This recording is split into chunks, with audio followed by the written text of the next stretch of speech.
भाग मारी मन तोर दुआरी माया थे और सेवा पूजा पाठ ला कर थे बागू कर संवर थे जगमग जागे जगमग जागे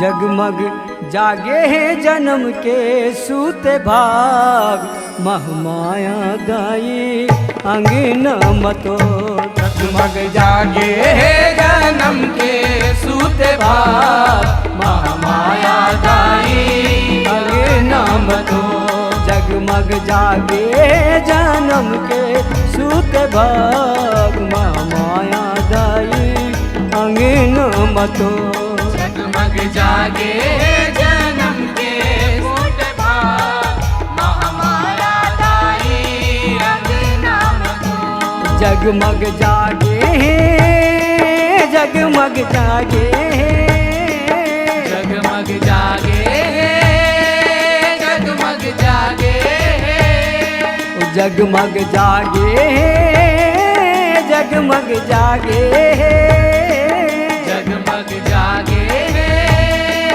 जगमग जागे जगमग जागे जन्म के सूत भाग माया गाई अंगना मतो जगमग जागे जन्म के सूते भाग महामाया गाई अंगना मतो जगमग जागे जन्म के सूत भाग महामाया गाई अंगना मतो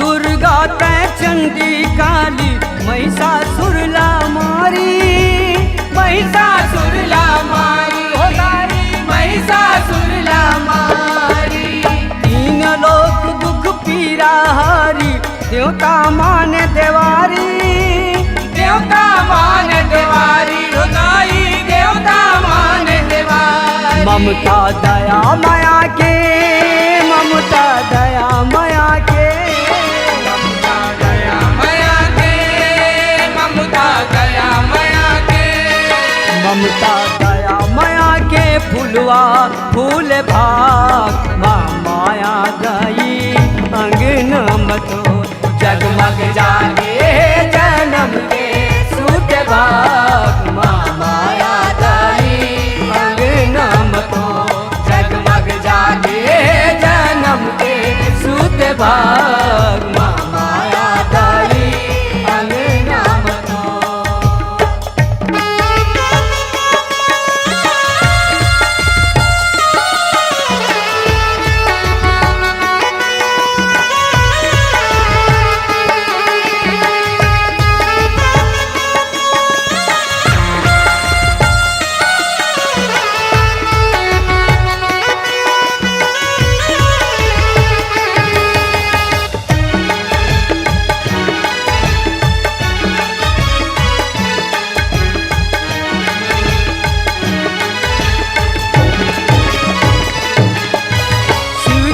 शक्ति राम की सीता श्याम के राधा रानी श्याम के राधा रानी मोदाई श्याम के राधा रानी महिषासुर रावण कंसासुर मर्दन वेद बखानी मर्दन वेद बखानी होताई मर्दन वेद बखानी गूंजे सेवा में गूंजे सेवा में गूंजे सेवा में गूंजे सेवा में गूंजे सेवा में सुहागनी रात माँ माया गई अंगना मतो। जगमग जागे जन्म के सूते भाग माँ माया दाई अंगना। हो भैया जगमग जागे जन्म के सूते भाग माँ माया दाई अंगना तो।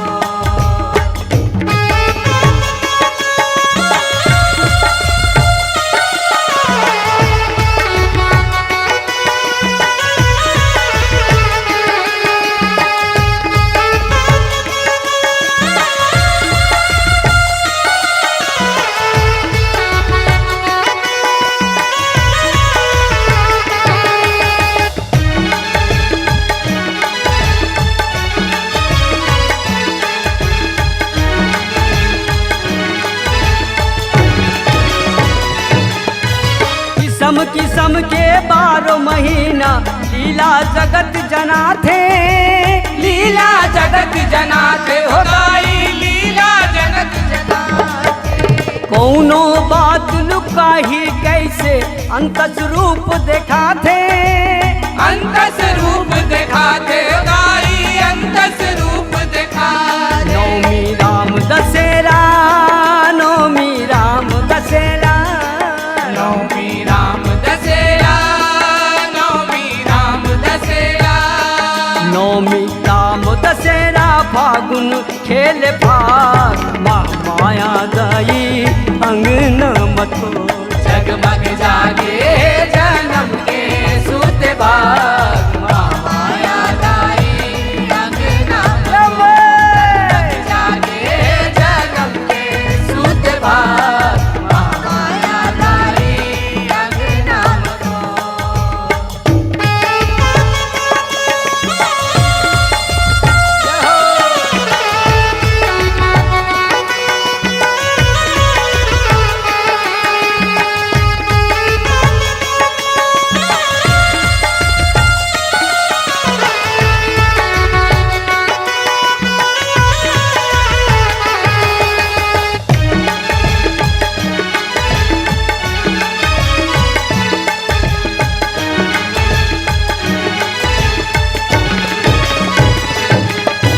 देवी महामाया तोरे जस गायन भारत रहे अरंका।